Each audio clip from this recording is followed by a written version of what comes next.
நீங்கள் வைக்கிற ரசம் பக்கத்து வீடு வரைக்கும் மணமணக்க வைக்கணும்னா நான் சொல்கிற இந்த தாளிப்பை மட்டும் பர்ஃபெக்டாக செஞ்சு பாருங்கள். ரொம்ப சூப்பராக பக்கத்து வீடு என்ன பக்கத்து தெருவே கமன்னு மணமணக்குங்க. ஸோ வாங்க எப்படி செய்யலான்னு பார்க்கலாம். இந்த ரசம் வைக்கிறதுக்கு பார்த்தீங்கன்னா நம்ம வந்து தாளிப்பு தாங்க ரொம்ப முக்கியம். இது பார்த்தீங்கன்னா கல்யாண வீட்டு ரசத்தோட வேறு லெவல் டேஸ்ட்டில் இருக்கும். ஸோ அப்படிப்பட்ட தாளிப்பை தான் நம்ம ரெடி பண்ண போகிறோம். இதுக்கு மிக்ஸி ஜாரை எடுத்து 1 ஸ்பூன் வந்து மல்லி சேர்த்துக்கலாம், 1 ஸ்பூன் வந்துட்டு நல்ல மிளகு சேர்த்துக்கங்க, 1.5 ஸ்பூன் வந்து ஜீரகம் சேர்த்துக்கங்க, ஒரு கரெக்டாக பார்த்தீங்கன்னா 5 வெந்தயம் சேர்த்துக்கங்க. இது பார்த்தீங்கன்னா ரொம்பவே மணமணக்க வாசம் வந்து எடுத்து கொடுக்கும். அதுக்காக தான் இந்த வெந்தயம். ஒரே ஒரு காய்ந்த மிளகாய் போட்டுக்கலாம். இது எல்லாத்தையும் கொரகரப்பா பல்ஸ் மூடில் மிக்ஸி ஜாரில் அரைச்சி எடுத்துகிட்டு வந்துடலாம். இந்த மாதிரி அரைச்சி எடுக்கும் போது பார்த்தீங்கன்னா நல்ல இதிலே பார்த்தீங்கன்னா நல்ல ஒரு ஃப்ளேவர் கிடைக்கும். இதோட நம்ம ரசம் செய்யும் போது ரொம்ப மணக்க இருக்குங்க. அடுத்ததாவது இதோட நம்ம ஒரு பூண்டு, அதாவது 7லேருந்து 8 பல்லு வரைக்கும் பூண்டு சேர்த்துட்டு இதையும் வந்து ஒரு பல்ஸ் மூடில் கொரன்னு அரைச்சிக்கோங்க. ரொம்ப நைஸாக அரைக்காதீங்க. நீங்கள் அம்மியில் அரைச்சாலும் சரி, அதாவது உரக்கல்ல இடிக்கிற பக்குவத்துக்கு நீங்கள் மிக்ஸி ஜாரில் இந்த மாதிரி கொரன்னு அடிச்சுக்கலாம். இப்போ கரெக்டாக ஒரு பெரிய நெல்லிக்காய் அளவுக்கு புளி வந்து நம்ம ஊற போட்டுக்கலாம். ஒரு 2 டம்ளர் தண்ணி ஊற்றி ஊற போட்டுக்கோங்க. புளி கரைசலை நல்லா கரைச்சிட்டு அந்த மேலே உள்ள அந்த கொட்டைகள், புளியில் உள்ள கொட்டைகள், அந்த தோல் இதெல்லாம் வந்துட்டு நம்ம அப்படியே வந்து வடிகட்டி எடுத்துடலாம்.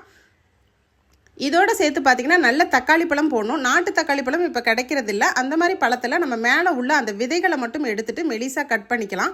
மெலிசாக கட் பண்ணி இதோட சேர்த்துக்கலாம். ஸோ ரசம் வைக்கும் போது ஒவ்வொரு முறையும் வந்துட்டு இந்த மாதிரி ஒரு ஸ்டெப்பில் நீங்கள் வச்சிங்கன்னா தான் ரசம் வந்து ரொம்ப டேஸ்ட்டாக இருக்குங்க.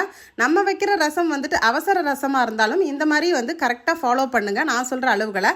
இப்போ புளியும் தக்காளி பழமும் நல்லா கரைச்சாச்சு. இப்போ ஃப்ரெஷ்ஷான கருவேப்பிலை நான் எங்கள் தோட்டத்துலேருந்து பறிச்சுட்டு வந்தேன். அந்த கருவேப்பிலை இதோட சேர்த்துக்கலாம். கருவேப்பிலையும் போட்டு நல்லா கரைச்சிக்கலாம். இதோட கொத்தமல்லி தலைகளும் வந்துட்டு கொஞ்சம் மெலிசாக கட் பண்ணி இதோட ஆட் பண்ணிக்கலாம். ஸோ எல்லாத்தையும் நம்ம கரைக்கிற பக்குவத்தில் தாங்க இருக்குது. இந்த மாதிரி நல்லா கரைக்கும் போது பார்த்தீங்கன்னா எல்லா சுவைகளும் இதில் வந்து சேர ஆரம்பிக்கும். இந்த புளி தண்ணி, அதுக்கப்புறம் தக்காளி, கறிவேப்பிலை, கொத்தமல்லி எல்லாமே பார்த்தீங்கன்னா நல்ல ஒரு ஃப்ளேவர் கொடுக்கும். இதில் பார்த்தீங்கன்னா 1/2 ஸ்பூன் மஞ்சள் தூளும் 1 ஸ்பூன் உப்பும் சேர்த்து நம்ம கரைச்சி வச்சிடலாம். ஓவரால் வந்து நம்ம ரசத்துக்கு எல்லாமே கரைச்சி பர்ஃபெக்டாக ரெடி பண்ணி வச்சுருக்கோம். நம்ம அம்மாச்சி காலம் பாட்டி காலத்துலலாம் இந்த மாதிரி ஒரு சூப்பரான ரசம் தான் வைப்பாங்க. அம்மியில் அரைச்சி நல்லா இடித்து வைப்பாங்க. நல்ல மணக்க இருக்கும். இப்போ பார்த்தீங்கன்னா 1 ஸ்பூன் வந்து கல் உப்பு நான் இதில் சேர்த்துட்டு எல்லாமே கரைச்சி நல்ல ஒரு சூப்பரான பக்குவத்தில் இருக்குது. நம்ம இன்னும் வந்து மசாலா, அதாவது இடித்து வச்ச மசாலாலாம் சேர்க்காமே பாருங்கள் எவ்வளோ சூப்பராக இருக்குது ரசம். இப்போ நம்ம ஸ்டவ் ஆன் பண்ணிவிட்டு அந்த கமக்கிற ரசம் எப்படி தாளிக்கலான்றதை பார்த்தெல்லாம் வாங்க. இப்போ ஸ்டவ் ஆன் பண்ணி நான் மண்கடாய் வச்சுருக்கேங்க. மண்கடாயில் தான் எப்பயுமே செய்வேன், அப்போ தான் வாசனையாக இருக்கும். 2 ஸ்பூன் எண்ணெய் சேர்த்து ஒரு பிஞ்சு வந்து கெட்டி பெருங்காயம், 1 ஸ்பூன் வந்து கடுகு உளுந்தம் பருப்பும் போட்டுக்கலாம்.